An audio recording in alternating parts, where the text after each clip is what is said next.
And it starts off almost traditionally with a Willie Mullins shorty in the Supreme Novices Hurdle.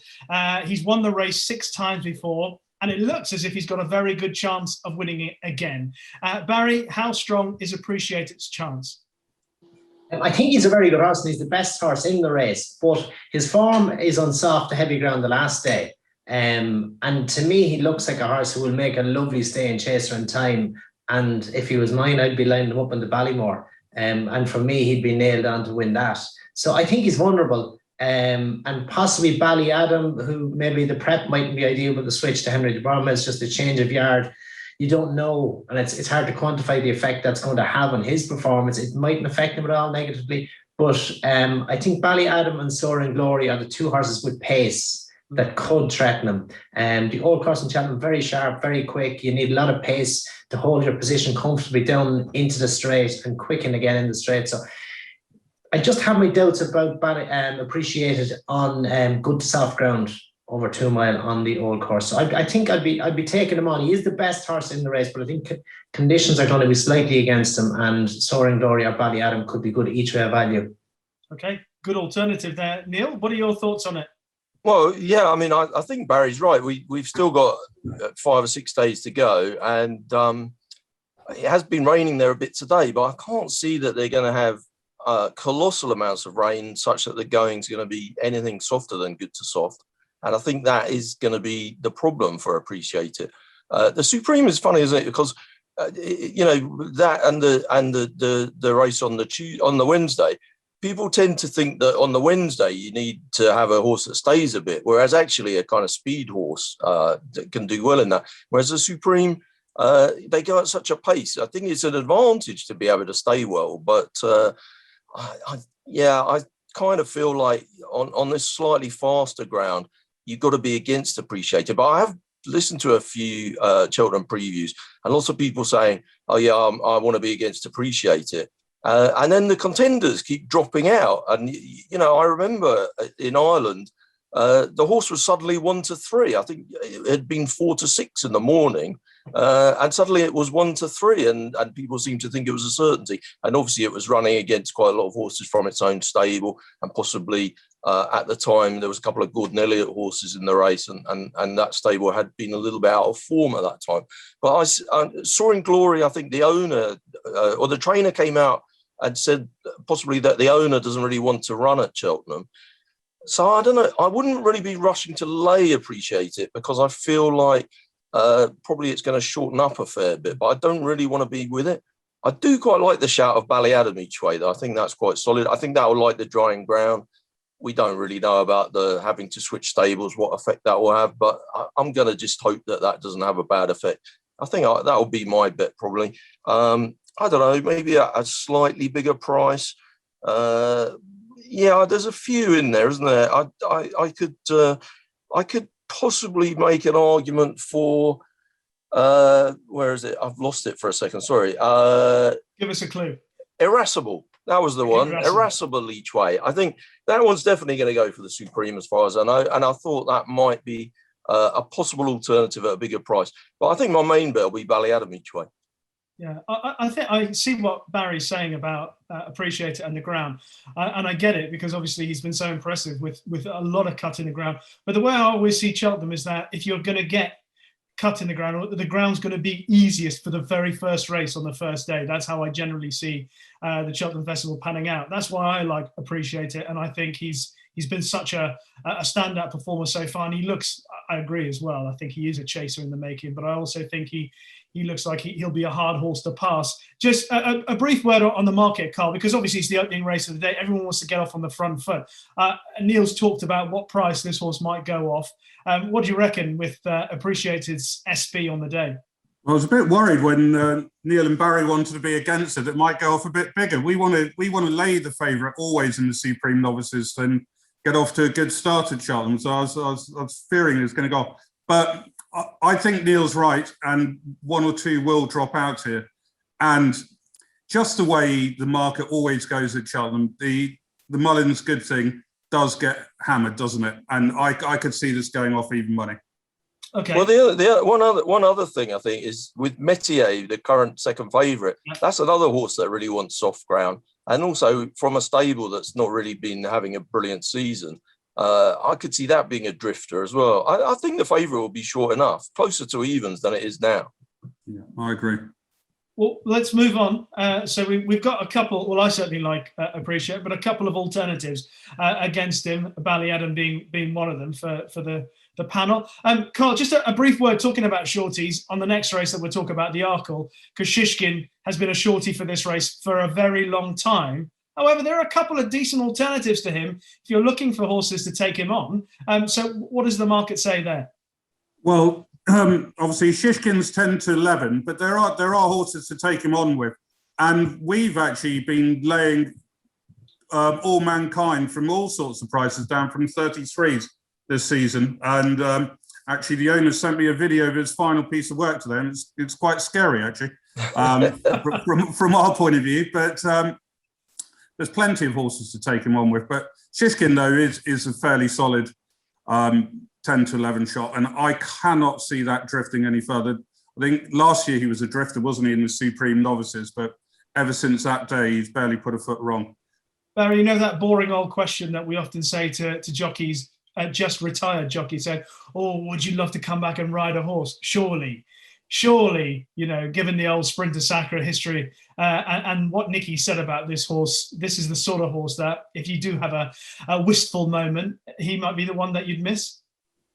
Actually, no, it's an Argamine, and I had the pleasure of sitting on an Argamine in Willie's a few weeks ago, and he's gorgeous and he's big. The couple of things that surprised me about him was, one, how relaxed he is. So if All Mankind tears off in front, I don't think an Argamine is going to be too bothered with that, and I think he's going to travel away. He jumps really well. He just has a little bit more size and scope for me than Shishkin. I think Shishkin is a very good horse, and I think they're two very good horses, both Shishkin and an Argamine. But the values in an Argamine are 2 to 1. I don't think Shishkin can be that far ahead of him if he is at all. I think they're two proper horses with big futures. So for me, an Argamine, I think he just has a bit more size, a bit more scope. He also, riding him at home, he was ducking, he was whinnying, he was bucking, he was messing. And he's a horse who's only had 1 run over hurdles, and he's had, I think, 4 runs over fences now. But he hasn't a massive amount of experience that I think there's improvement in him. And there's improvement, I think, from what we saw at the Dublin Racing Festival. So he's a horse who really excites me for the future, but it's a very strong race. As regards All Mankind, he needs to jump an awful lot better than he did in Warwick. But I couldn't have him at the level of the top 2. And I think Captain Guinness could be one for an each way play, but you have a tight enough market when you have 2 hot pots who I think are going to be first and second, so you reduces your options on places. But I think Captain Guinness could run well on the drying ground. And just going back to the drying ground, I spoke to Simon Claes on Sunday, and he calls it good to soft all over. He was predicting 15 to 20 mil of rain through this week coming, so he expects it to be good to soft for the meeting with no anticipation of water at all. Good info, Barry. Just on the Arkle, Neil, what is exciting for normal people like me coming in from a punter's view is the fact that all 3 trainers of the top 3 horses seem to have unshakable faith in, Shishkin, in Urjamin, and obviously All Mankind, which makes it an exciting spectacle. It's definitely. I mean, obviously, the Arkle's always an exciting race just because they go so fast. I'm just looking back, you can remember some great races in the past. For me, it's very exciting because, I like a nice dirty each way bit. And that's the thing I'm most excited about. I'm slightly disappointed, obviously. I know it's a global pandemic and it's a very sad situation, but not having the betting shops open so that I can really punish the bookmakers this week on this race particularly, because we had a declaration today. There's 12 left in the race. I can see at least 5 of those going off for handicaps. And I think this will be a very small field. There's only 5 horses under 100 to 1 in the market at the moment. So, if you have an anti-post bet, you get the place terms at the time that you do the bet. So, we get 3 places. And then if there is just 5 or 6 runners on the day, we're still getting 3 places. So that's really attractive to me. I am discussing, I know. I mean, Energumen, I think, is, if this was on slightly softer ground, I would make Energumen a really good bet. In fact, I would say it should almost be favourite, really. But I think, you know, again, we're going to say that throughout the meeting. We've had a very wet winter, and, you know, now we're going to be running on spring ground, and that might help the bookmakers a little bit this week. So I'm probably against Energumen just for that reason, really. All Mankind I have to be against because of his jumping, and I think there might be a bit of a pace duel between the two of them. And so I'm going to bet Captain Guinness each way. I think he can come through late and pick up a place. He was beaten. He was quite well beaten by Energumen 2 runs ago, and then he fell last time out. But the trainer seems quite confident. He definitely liked the better ground. And I think it's a really good each way bet. And yeah, I'm going to get stuck into that one. All right. And I say this with the greatest respect, but you are a dirty man. But I like Shishkin. I've loved what I've seen about him. Everything that he's done so far suggests there's more in the tank. I don't have as much confidence as his price suggests, because I am worried about how good Energumen is, and indeed the possibility of what would happen if All Mankind and he get away, and whether Shishkin's going to be close enough to them. It's fascinating, but that's how I'm viewing it for the moment. We'll move on and talk about the Ultima, which is the first handicap of the week. So, Neil, I know you're buzzing about the handicaps. I'm going to let you open the batting on this one. I am buzzing about the handicaps. I'm always buzzing about the handicaps. I'm gutted that they've taken out the novice handicap on day one, because that one always had 20 runners. It was brilliant for a quarter first 4 betting. This one normally gets 24 runners, so it's not quite so good for your quarter first 4, but it's still pretty decent. I'm having a real quandary now, though, because this horse of Kim Bailey's Happy Go Lucky, I kind of thought, yeah, I quite like the look of that. I saw a couple of people talking about it about 10 days ago. Didn't do anything about getting a bet on at this early stage. The weights came out. People seemed quite confident. Suddenly it's gone from 14s into 6s. And I've seen this movie before, actually, in the Ultima. This seems to happen quite often. There was a horse a few years ago of Nick Williams's that it was just the one that everybody wanted to be on. And it's 1 minute it was 7-1, the next minute it was 7-2. And people were still saying at 7-2 exactly the same things that they were saying at 7-1 when they were getting half the price. And I feel like I'm a little bit in the same way with this Happy Go. I do like it, and I'm probably going to bet it. But as I'm doing it, I'll be slightly kicking myself that I didn't just get my bum off the seat and get some of the bigger prices last week. I don't know. I mean, there was a couple of others I sort of liked in it. I thought Lieutenant Rocco. I mean, I'm not doing great here because it's a 24-runner race, and I've mentioned basically the 2 favourites. But they're not even money favourites. I do think that's quite solid as well. I feel like on the day I'm going to do more work on it. But if you force me to have a bet right now, I think it'll probably be Happy Go Lucky. But part of me will just slightly be upset with myself. Barry, help him out. Don't help him feel better about himself. What do you like? I've been watching Far Class in handicaps in Leopardstown at Christmas and in the Dublin Racing Festival, and I thought the last day the step up and trip is what he wants. So to me, he's enjoying slightly better ground. The step up and trip, he's after gaining some nice experience without winning a chase. So I think he's maybe not so exposed. He's 14-1 or thereabouts. I think he's worth an each way shot. Okay. I like Lieutenant Rocco as well, Neil. I hate to add to your woes and make yourself feel even worse. But I know he was pulled up in the Albert Bartlett last year, but I thought he was actually running a pretty decent race in it. He jumped really nicely, travelled really nicely through that race. And although he was pulled up, I thought it was a promising effort, and it's taken him a while to get into top stride over fences. I know he won a Foss Lass over 3 miles, the first time he's run over 3 miles over fences. And he ran that really good race at Cheltenham behind Fuso Raffles. So I think that he's an improving horse. So I like him. But as you say, his price has contracted a bit somewhat. Chief, anything that you like maybe, or maybe the market's indicating? No, just lay this one. Lay everything. Good confidence. Right, and let's move on then and talk about the first big race, the first championship race of the meeting and the champion hurdle. And there's nowhere else that we can start, Barry, but talking about whether or not Epatante can become JP's 10th winner of the race. And I think it will be his 5th in a row. That will be quite an extraordinary record for your old boss. But, can she do it again? I think she can. The biggest concern we had last year was soft ground. And I thought I was third in the Supreme on Chantry House and he struggled a little bit. I thought we'd no chance with Epatante, but she travelled brilliantly. She seemed to cope with it. She was only 6-year-old, so she's got age on her side now, which I think is a big thing. She's physically has improved. She disappointed at Christmas after being really impressive in Newcastle before that. But the good to soft ground is back in her favour. I think a little bit like Appreciate. I think Honeysuckle, who won in soft to heavy and was so impressive, probably put in a career best the last day in Leopardstown on soft to heavy. I think she needs those conditions. She looked like she wouldn't really be suited by 2 mile at last year's festival on reasonable ground. So I don't see why that's going to be any different. I think she's going to struggle. I would really fancy Epatante. Goshen will be interesting for me. If they ride him forward, I think it lights him up too much. I think he runs with the choke out, being ridden handy. If you watch him down the back straight and we cant him on heavy ground, Jamie's actually given him a little bit of a squeeze. So I think he's a really good stayer. I'd have more faith in him on this better ground on the old course than I would have in Honeysuckle if he was ridden with a small little bit. I'd sit him in. I'd look to ride him second row and try and switch him off there rather than have him gunning from the front.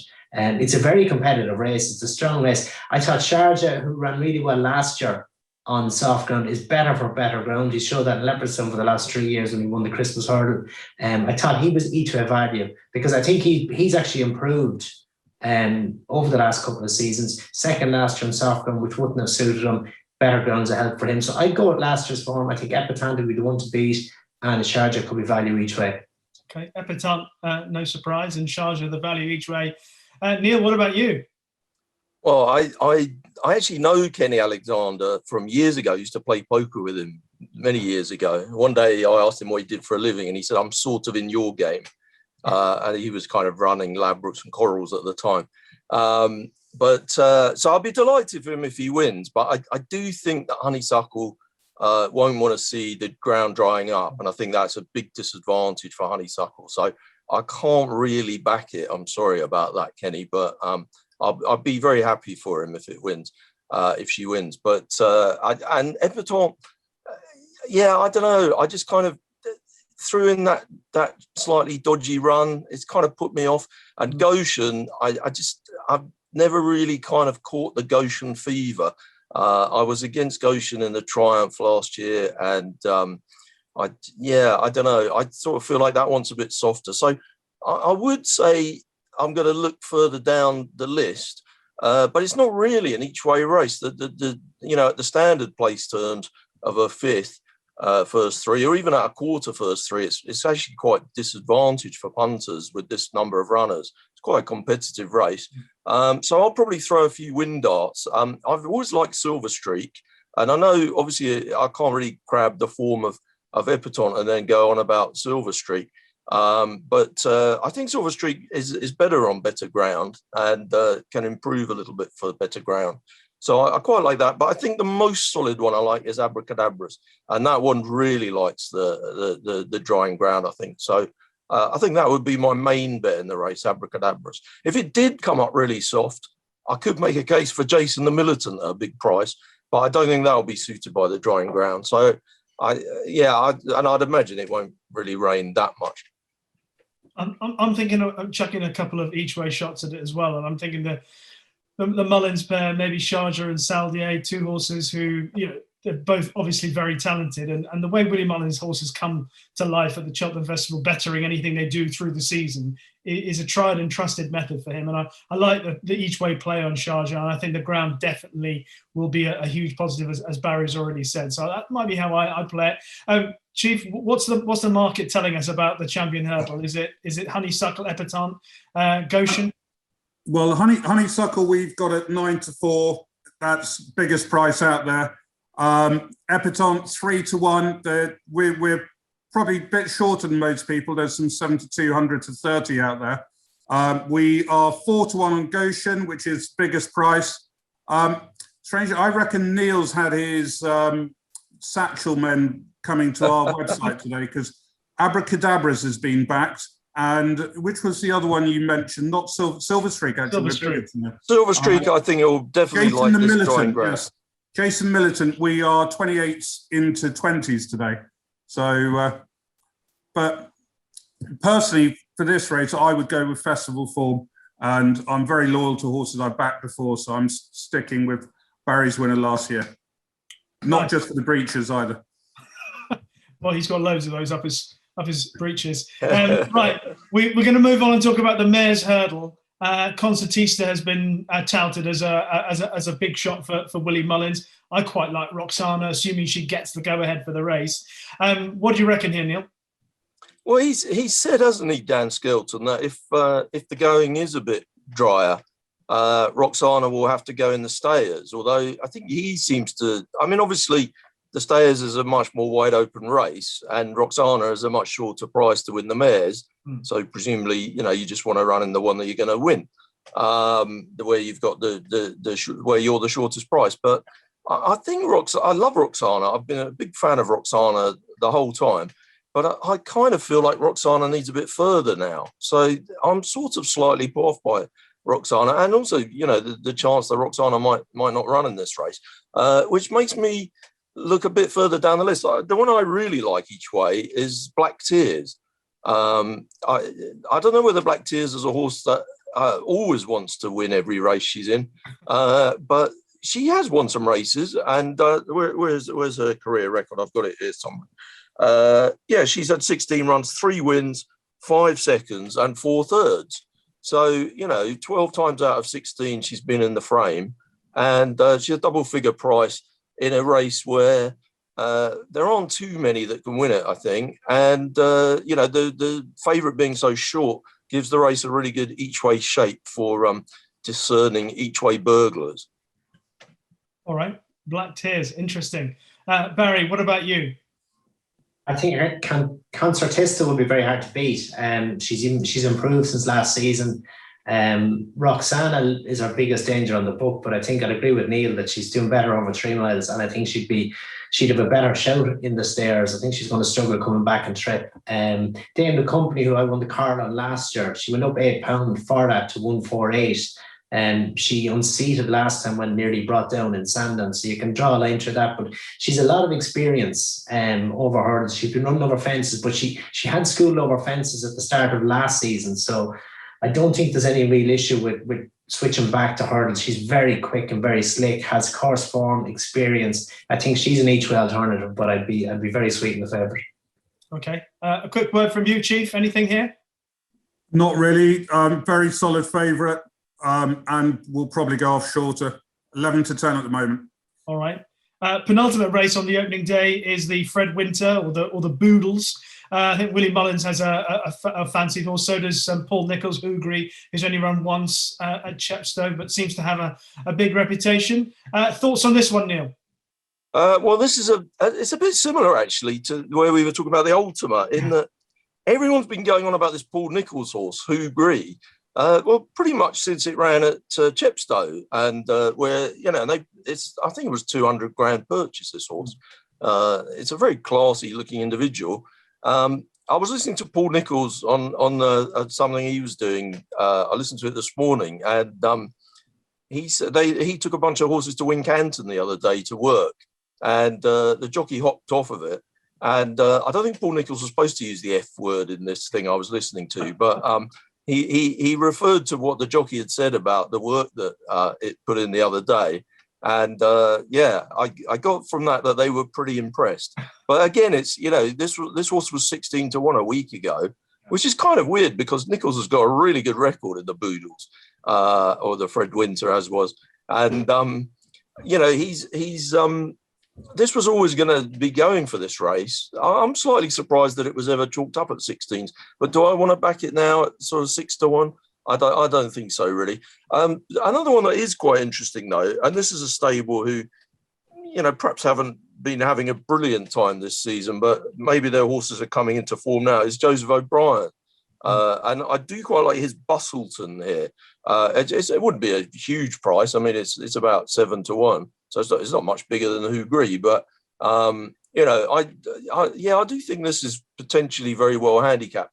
The Fred Winter's a funny race, isn't it? Because what I really like about horse racing and handicaps is getting stuck into the form and the crossing form lines and whatever. But this is a race of dark horses and plots and horses that have run, you know, had their light hidden under a bushel, isn't it, really? I mean, I won't say they've cheated, but they, you know, they have to kind of play the game to get their mark for this race. And then we find out finally how good they are, which makes it a lot harder. It's more a race of inside whispers than heading the form book. Barry, anything that you know that's been, what's the word, whispered for the Boodles? Not really, but I would agree with Neil on Bustleton. He was the horse I was coming down, and it is a minefield every year, and it probably lacks a class horse in it. But no, Bustleton, I thought he's after running against Calixios and Zana here, which is competing at a good level. I think better ground is going to suit him. He's going to obviously be running at a good, strong pace. He won't have to make his own running. And Justin's horses are just coming into form, having been lost all winter. So he's possibly well handicapped through Joseph's horses being out of form. And as I said, the conditions are going to suit him better. So I'd take a punt at him, but for me, it's a minefield anyway. If you're looking to get a few quid here, you're going bad. That's probably summed up where I'll be at this time for that race. Sorry, Neil. Oh, I was just going to say, I did listen to a fella the other day. I would credit him, but I've forgotten who it was. He had a load of stats on various races. He said, if you bet horses in this race who were last time out winners in class 3 or 4 company, who ran within 5 weeks of the race, you'd have had 7 out of the last 36 winners. And you would end up here backing either Balco Saint, Tinahalla, Coltor, or Homme Publique. And those horses are all quite big prices. So I thought that was quite an interesting stat. Absolutely. Good info. Again, despite being a dirty man, the only dirty man on this panel. Right, Chief, have you got any thoughts on the Boodles? And if not, have you got the prices as well, or thoughts on the National Hunt Chase, which obviously is the last race of the opening day? On the Boodles, it's been fairly quiet market for us. We saw a little bit of business for Glorious Zoff, which we had to clip from 12s to 10s, but honestly, it's at the moment buttons wagered on that race, I'll be honest. So the National Hunt Chase is it we're going on to now? Yeah. Am I right in thinking that there's no amateurs riding in this? Correct. That's right, yeah. There you go. So here we are. Royal Pigalle, obviously favourite, and we are just getting up on my screen 11-8. We're a bit skinny actually, unlike me. 11-8 Royal Pigalle, Galvin 3-1, Next Destination 7-1, Escaraton 7-1. That's the first 4 in the betting. All right, Barry, I'll let you kick off here. I quite like the look of this race. I like Next Destination. I've liked him for a while. What about you? I don't. He didn't excite me in Warwick, so I don't think on that run he's not good enough. Sorry, Rishi.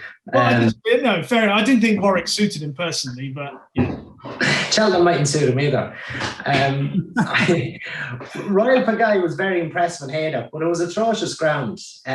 So he's gone up to a mark of 156, and he's already favourite on the book on that. But I'm not so certain. I like Galvin. He's a lot of experience. He's competed at a good level. He's a winner around Cheltenham. I think being professionally ridden is going to help him because he's a keen going horse. He needs to relax going to the start. Not that we've got some brilliant amateurs, but I think a professional, this one is going to be better suited by a professional. So for me, I like Galvin. I think the drop back to 3-5 from 4 mile is going to play to his strengths as well because he has enough pace. So he would be the horse who'd interest me. Royal Pigalle, I just have a question mark because it was so bad. He was a good winner in Kenton before that on soft ground, which wouldn't be atrocious. But when you're going on form and heavy ground and you're looking at it on better ground, I just wonder about it. Yeah, it's definitely a question mark when the going that you've been racing on through that awful patch through the winter changes to spring ground. Neil, you? Well, it's funny, isn't it, this race? Because, the favourite is, it's much better than an average winner on ratings than an average winner of this race. So it kind of deserves to be a short price favourite. But again, yeah, I think I agree with you guys. Definitely the ground has to be a question mark. It did just slog around at Haydock. I mean, it was very impressive, but this is a totally different kettle of fish, isn't it? Galvin was a bit funny last year. I think he sweated up quite badly before the race and played up at the start of it, and then finished second in the novice handicap chase that's sadly no longer with us. I could see Galvin. It's just a bit short for me. Iscaria 10 was interesting, although I noticed that that's owned by the people that sponsor the Ultima, and it's still in the Ultima. I'm kind of surprised they're not going to run it in their own race, really, although the money seems to suggest it's going to run here. I quite like Cocoa Beach. That was second in the Boodles a couple of years ago. It ran down the field in the Coral Cup last year, and now it's come back to fences. It's rated 150. And yeah, I think that might be the one for me at a sort of double figure price. I did look that thing I was listening to with Paul Nicholls. He had quite a few interesting things to say. He's got one in the race, Soldier of Love. He didn't mention it at all. He spent most of the time talking about Next Destination, but he did say that Next Destination probably won't run in this race. The owner would much rather run it in the RSA, so they're probably going to do that. But he wasn't going to make his mind up until he saw the going. But yeah, I thought Soldier of Love would really like this ground, and it's quite a big price. It's like 30. Is it 33s, Chief?